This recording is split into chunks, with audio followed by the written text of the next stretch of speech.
సిద్దిపేట జిల్లా వ్యాప్తంగా బీసీల బంద్ ప్రశాంతంగా కొనసాగుతుంది. హనుమకొండ నుంచి హుస్నాబాద్ మీదుగా సంగారెడ్డి వెళ్తున్న ఆర్టీసీ బస్సులు అడ్డుకున్నారు. ఆర్టీసీ డ్రైవర్ కండక్టర్తో బీసీ సంఘాల నాయకులు వాగ్వాదానికి దిగారు. పోలీసుల జోక్యంతో గొడవ సద్దుమణిగింది. ఆర్టీసీ బస్సులు బయటకు రాకుండా హుస్నాబాద్ బస్ డిపో ఎదుట నిరసనలు తెలిపారు. మరోవైపు దుబ్బాకపట్నంలోనూ బీసీ బంద్ కొనసాగుతుంది.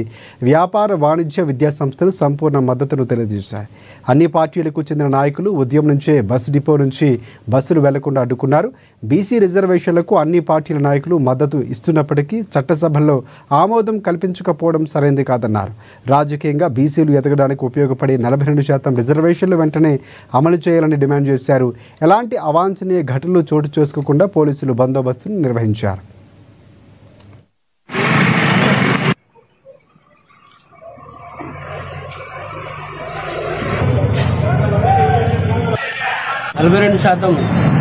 బీసీలకు రిజర్వేషన్లను వెంటనే రాజ్యాంగ సవరణ చేసి 9వ షెడ్యూల్లో చేర్పించినప్పుడు మాత్రమే బీసీలకు న్యాయం జరుగుతుంది.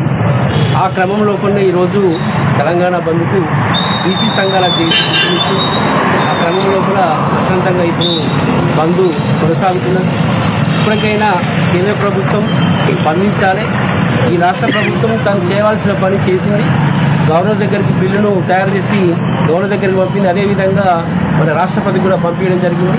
మరి దీని కేంద్ర ప్రభుత్వ పరిధిలో ఉంది కాబట్టి ఇప్పటికైనా కేంద్ర ప్రభుత్వం స్పందించి బీసీలకు రిజర్వేషన్లను 42% రిజర్వేషన్లను వెంటనే అమలు చేయడానికి రాజ్యాంగ సవరణ చేసి 9th షెడ్యూల్లో చేర్చాలి.